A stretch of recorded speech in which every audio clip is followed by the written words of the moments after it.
Уважаеми дами и господа, за нас е радост да ви приветстваме на нашия коледен концерт с учениците на преподавателите Елица и Павлинка Тодорови. Учениците от Национално училище по изкуствата Добри Христов град Варна и Школа по народно пеене Фолклорна магия град Варна. Павлинка Тодорова има над 35 годишна преподавателска дейност.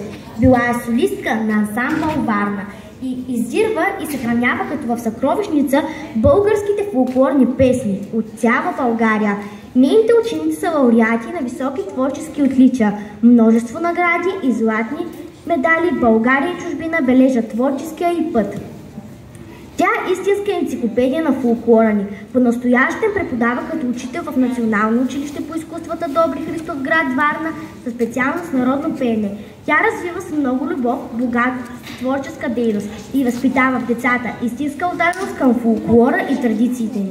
Елица Тодорова е двукратна финалистка в престижния конкурс за музикално и певческо изкуство Евровизия. Заедно с Стоян и Янкулов песента им "Вода" и богатата си концертна дейност е обиколила над 42 държави на нейно високо ниво пред света. Има 30 ученика по народно пеене и тарамбука от Варна и Шумен. Като сред отличията и са и на 20 награди за високи творчески постижения. Изобретател е на уникални сетове барабани, патентовани на нейно име. Първа част ще чуете соловите изпълнения на Ралина Вия Горанова с песните "Шари мома" и "Велко Сирада заливи".